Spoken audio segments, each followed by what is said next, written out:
With that example you gave us, are you sweet?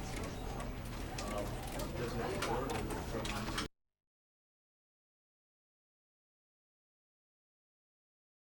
This is the story of a man named Stanley. Stanley worked for a company in a big building where he was employee number 427. Employee number 427's job was simple. He sat at his desk in room 427 and he pushed buttons on a keyboard. Orders came to him through a monitor on his desk, telling him what buttons to push, how long to push them, and in what order. This is what employee 427 did every day of every month of every year. And although others might have considered it soul-rending, Stanley relished every moment that the orders came in, as though he had been made exactly for this job. And Stanley was happy. And then one day, something very peculiar happened. Something that would forever change Stanley. Something he would never quite forget. He had been at his desk for nearly an hour when he realized that not one single order had arrived on the monitor for him to follow. No one had showed up to give him instructions, call a meeting, or even say hi. Never in all his years at the company had this happened, this complete isolation. Something was very clearly wrong. Shocked, frozen solid, Stanley found himself unable to move for the longest time. But as he came to his wits and regained his senses, he got up from his desk and stepped out of his office. All of his co-workers were gone. What could it mean? Stanley decided to go to the meeting room. Perhaps he had simply missed a memo.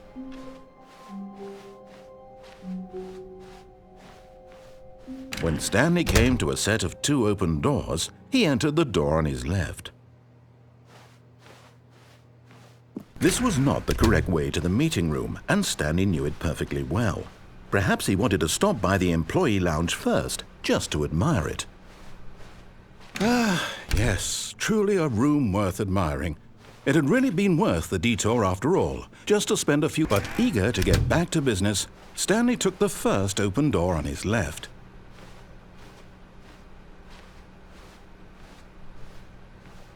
Stanley was so bad at following directions, it's incredible he wasn't fired years ago. Look, Stanley, I think perhaps we've gotten off on the wrong foot here. I'm not your enemy, really, I'm not. I realize that investing your trust in someone else can be difficult, but the fact is that the story has been about nothing but you all this time. There's someone you've been neglecting, Stanley. Someone you've forgotten about. Please, stop trying to make every decision by yourself. Now, I'm not asking for me, I'm asking for her. This is it, Stanley. Your chance to redeem yourself, to put your work aside, to let her back into your life. She's been waiting. That's her, Stanley. You need to be the one to do this. Oh, no, you can't. Did you just unplug the phone? No, that wasn't supposed to be a choice. How did you do that? You actually chose incorrectly? I didn't even know that was possible. Let me double check.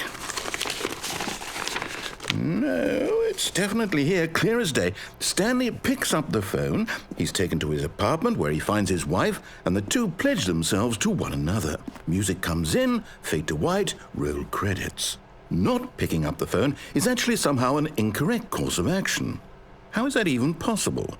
None of these decisions were supposed to mean anything. I don't understand. How on earth are you making meaningful choices? What did you... Wait a second. Did I just see... No, that's not possible. I can't believe it. How had I not noticed it sooner? You're not Stanley. You're a real person.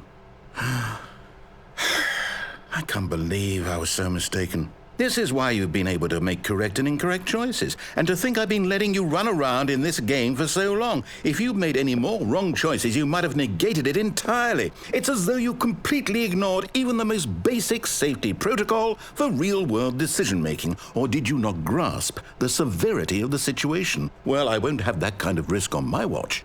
I'm going to stop the game for a moment so we can educate you properly on safe decision-making in the real world. Please observe this helpful instructional video.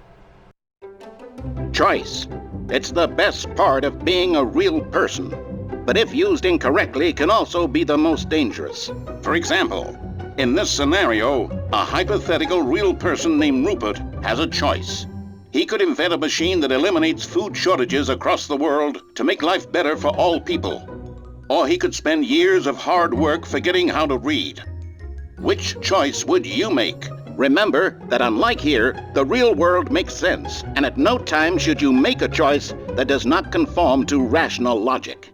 If you find yourself speaking with a person who does not make sense, in all likelihood, that person is not real. Allow the person to finish their thought, then provide an excuse why you cannot continue talking.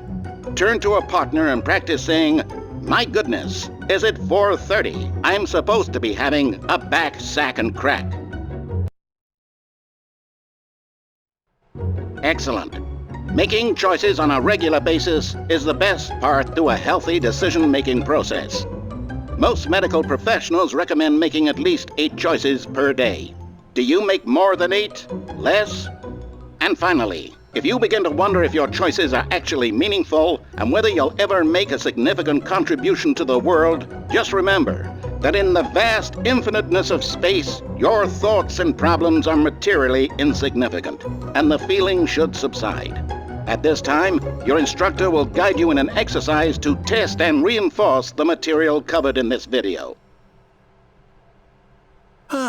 Welcome back. You may have noticed that this room has begun to deteriorate as a result of narrative contradiction. But not to worry. Now that you're properly informed on good decision-making, we're going to revisit a choice you made just a few minutes ago and see what the correct thing to do would have been. This way, please.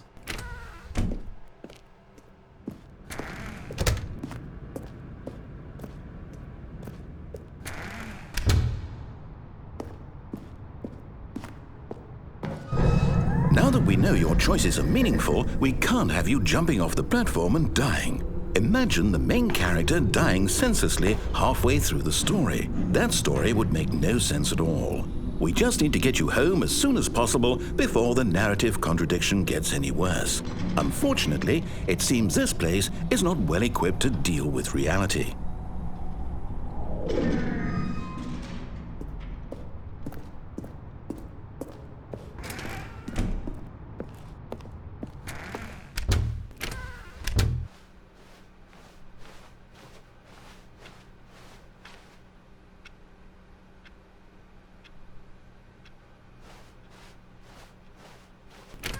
Almost there.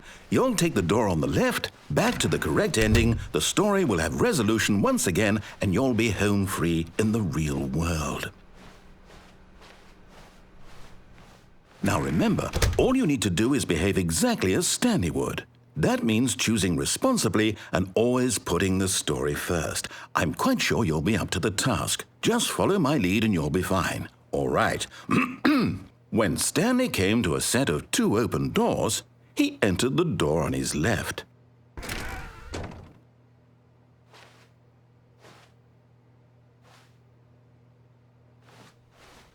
No! Why did you do that? Quickly, hurry back in the other direction. Perhaps we're not too late.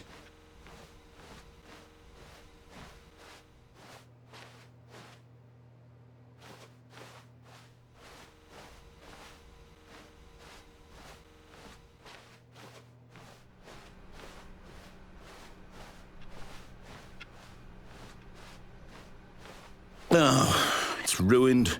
I can't believe, after everything we talked about, that my story, you've destroyed my work. Why? For what?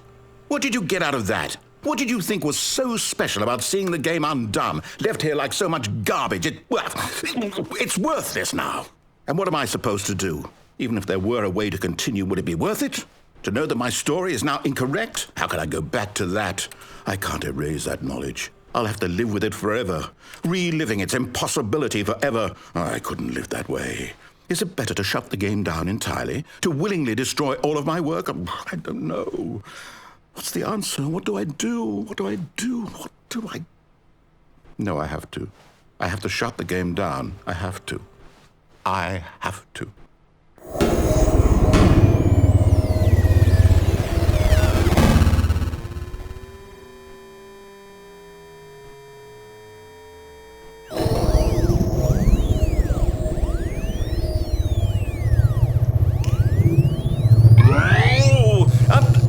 I'm here.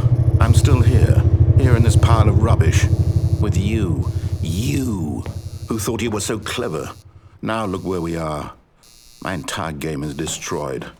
It was the only thing in the world that was mine, and you've run it into the ground. What, did you think that would be funny? You just had to see? Didn't I impress upon you how important it was to be like Stanley? He actually knows how to do what I tell him to. He understands that if I say to do something, there's a damn good reason for it. That thought hadn't even occurred to you, had it? That there's a world outside of you? You're a child. Oh, my story. If you'd just gone through the door on the left, you would have seen it. There was a whole underground facility. You would have destroyed it and been victorious. It would have been so perfect. I worked so hard on it. I tried so hard to make... behave exactly as Stanley would. That means choosing responsibly and always putting the story first. I'm quite sure you'll be up to the task. Just follow my lead and you'll be fine. All right. When Stanley came to a set of 2 open doors, he entered the door on his left. No! Why did you do that? Quickly, hurry back. Behave exactly as Stanley would. That means choosing responsibly and always putting the story first. I'm quite sure you'll be up to the task. Just follow my lead and you'll be fine. All right. When Stanley came to a set of 2 open doors, he entered the door on his left.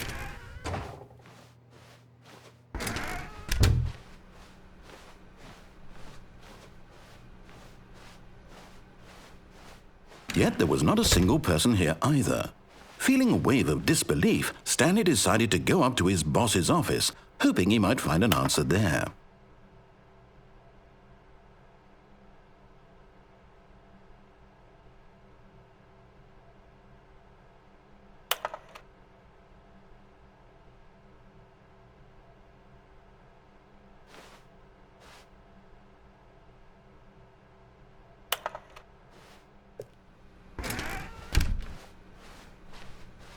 Coming to a staircase, Stanley walked upstairs to his boss's office.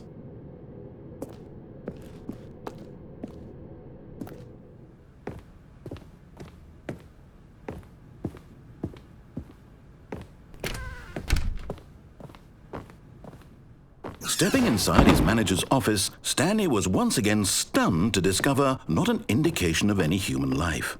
Shocked, unraveled, Stanley wondered in disbelief who orchestrated this, until he saw the door with a voice receiver next to it. Surely behind this door lay all the answers to his questions. And beyond all probability, he knew the passcode. He had seen it on his boss's computer just last week. Night Shark 115.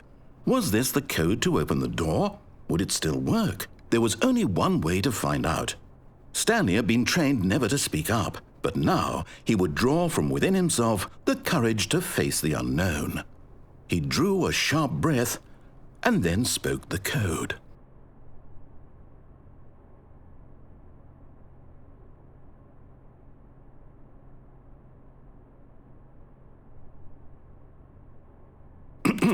Stanley spoke the code. Night Shark 115. He spoke it into the receiver, right there on the wall.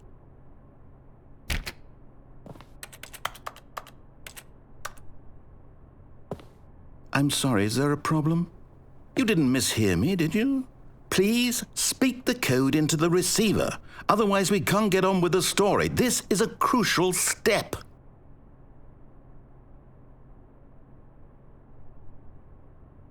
Okay, fine, you're not going to do it, but you know what?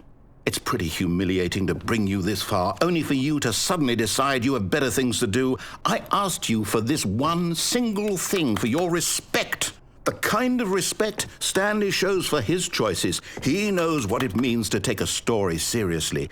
If you didn't want to see what I had to show you, then why did you come here? You had a choice, you know. You could have gone through the door on the right. You could have done whatever the hell you wanted over there. Why did you come this way? Speak. Say something to me. Explain yourself, you coward. You...